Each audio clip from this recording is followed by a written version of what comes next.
火力军早上一睡醒就吃到了一个大瓜，拜登秘密访问基辅，还带去了5亿美元的军事援助，或许还会援助远程武器，以及之前从未向乌克兰提供过的武器装备。对此，火力军只能说，拜登果然进了基辅，情理之中，意料之外。虽说拜登原本的欧洲之行是访问波兰，但波兰毕竟是北约距离战场最近的前沿国家，完全可以在访问之后越过边境进入乌克兰。只是火力军没想到的是，拜登是在访问波兰之前进入乌克兰，并且是直达首都基辅。这是自乌俄战争爆发之后，拜登首次访问乌克兰，也是自1991年老布什访问基辅后，近几十年来第一次访问乌克兰的美国总统。那么，拜登此次访问基辅的目的是什么？普京拜登的演讲又是什么意思？说实话，拜登访问基辅这事儿不算特别令人意外，毕竟美国之前就表示，拜登会在2月21号，也就是普京发表国情咨文的同一天访问波兰，并且在华沙发表讲话。而且乌俄战争爆发之后，北约各国领导人大多都访问过基辅，唯独美国没有。所以拜登在乌俄开战1周年之际，趁这次欧洲之行访问基辅的可能性很大，同时可以趁1周年的时间表达对乌克兰进一步的支持，以及增加乌克兰的高端武器援助。火力军比较惊讶的是，拜登是直接访问基辅，好像波兰之行才是顺带的。这次访问基辅，拜登没有乘坐总统专机空军1号，而是选择搭乘空军 C-32专机，一架经过改装的波音757，从安德鲁斯联合基地出发，途中停留驻德美军拉姆施泰因空军基地。虽说白宫没有说拜登是如何进入基辅的，但基本可以确定是从波兰边境乘坐10小时的长途火车抵达基辅。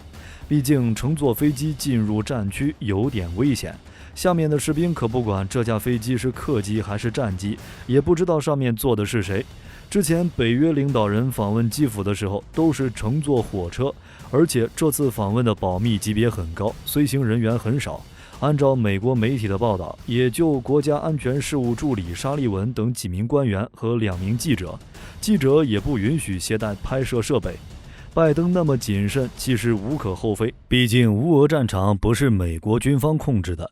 之前，美国总统小布什2003年在感恩节访问伊拉克美军兵营，以及奥巴马2010年秘密前往阿富汗美军兵营，周围都是自家大兵，不算是危险。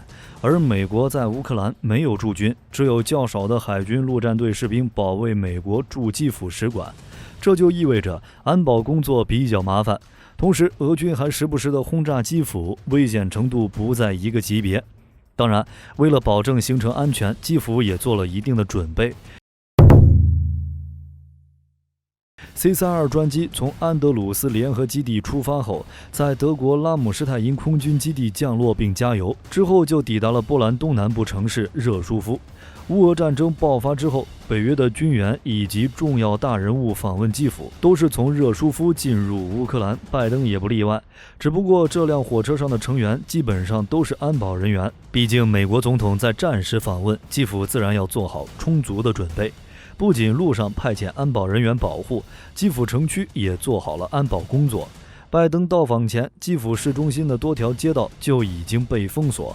同时，美军 E-3哨兵预警机、RC-135W 电子侦察机等多架飞机在波兰空域盯梢，一直到2月20日8点，拜登才抵达基辅。下车没多久，拜登的车队就来到了玛利亚宫与泽连斯基会面，并且还在教堂旁边拍了一张照片。基辅当时还响起了防空警报，虽说没有导弹轰炸、无人机袭击什么的意外事件，但这个氛围是拉满了。而且拜登在访问乌克兰之前，美国还跟俄罗斯说了一声，避免2个有核国家陷入直接冲突的误判，所以在访问期间不会进行火箭袭击和空袭。拜登闪电访问之后，又迅速离开了乌克兰，按照原有计划前往波兰华沙，讨论如何支持乌克兰的问题。虽然拜登只在基辅待了几个小时，但透露的消息可不少。拜登访问基辅虽然没有随身携带坦克或者飞机做礼物，但带来了5亿美元的军事援助。按照白宫的说法，美国将向乌克兰提供更多的海马斯反坦克系统和对空监视雷达等武器。泽连斯基还跟拜登讨论了远程打击武器，以及之前还没有向乌克兰提供的武器。这个武器是什么？火力军就不用多说了吧。同时，美国还宣布将对俄罗斯精英和公司实施更多制裁。总的来说，虽然拜登突访基辅只是象征性的访问，但是这意味着美国的观点不变。按照拜登的说法，美国会支持乌克兰直到乌俄战争结束。最近不是有很多报道说美国内部出现不想继续花钱援助乌克兰，法国又开始当调解人，北约内部矛盾不断等问题。但是拜登一来，这些报道就等于白搭。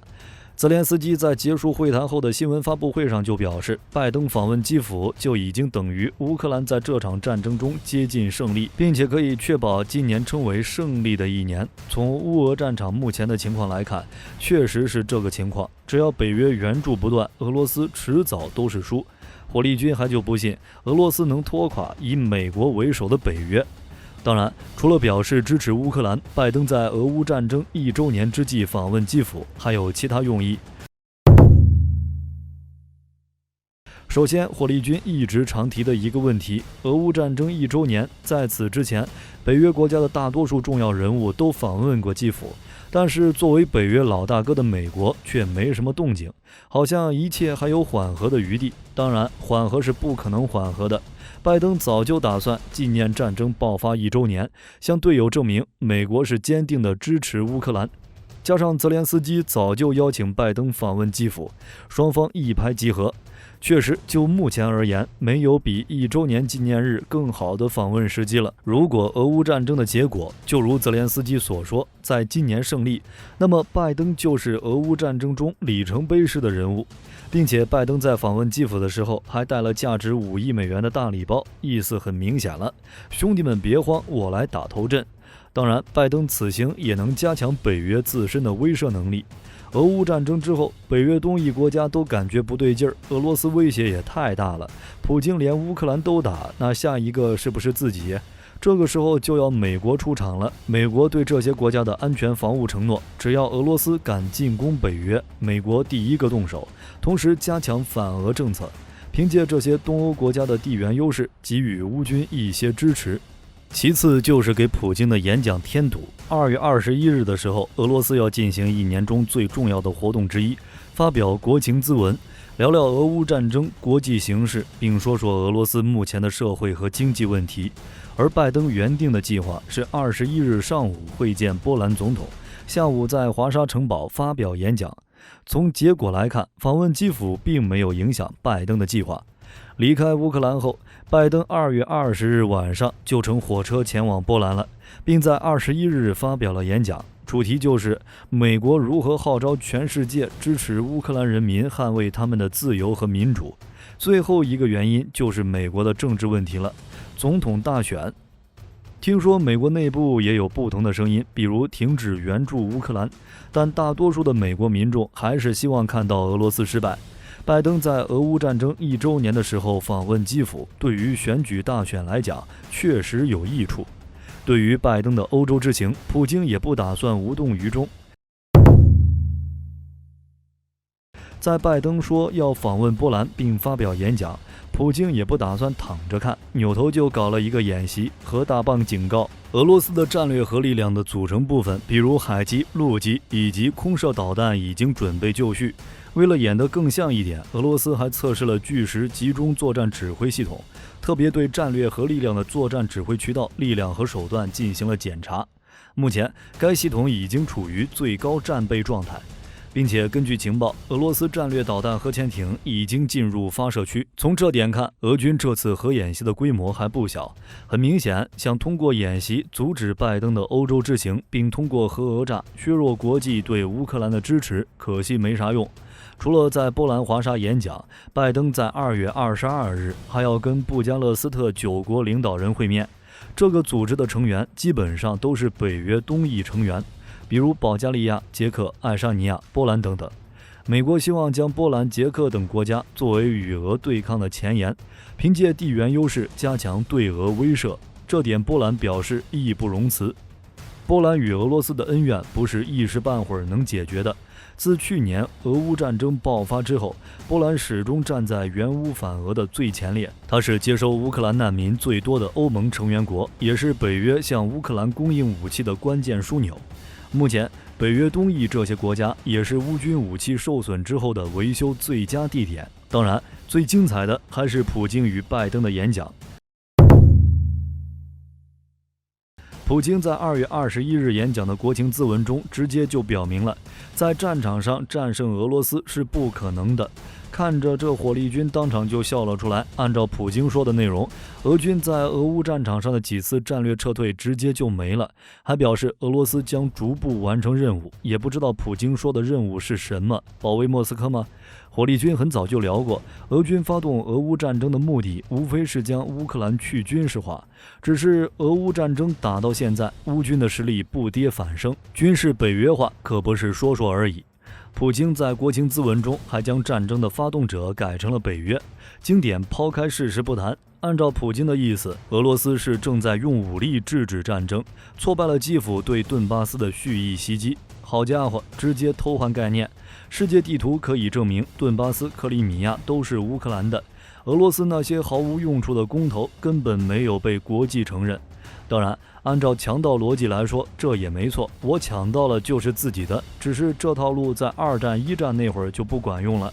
相比较普京国情咨文中的颠倒黑白，拜登在华沙的演讲则如刀锋直指俄罗斯，表示乌俄战争将进入一个新的不稳定阶段，美国不会动摇支持乌克兰的决心，同时表示正在经受考验的不仅仅是乌克兰，欧洲、北约，甚至是整个世界都面临一场时代考验。和平的国际规则能否继续下去？事实也正如拜登所说，世界局势正面临一个考验。俄乌战争，乌军打赢了好说，但如果输了怎么办？结果显而易见，俄罗斯占领乌克兰或者更换乌克兰的政权，那北约怎么做？平推俄罗斯吗？只能说很难。这就要提到一个比较经典的问题：面对有核国家的侵略行为，小国该如何应对？毕竟就算是北约和美国也不会强势解决俄罗斯，核武的存在也就意味着普京有掀桌子的资格。好了，今天的视频到这儿就结束了。各位觉得拜登的欧洲之行还有什么目的？欢迎在视频下方留言。如果视频内容有不对的地方，也可以在下方指正。我是火力军，下期见。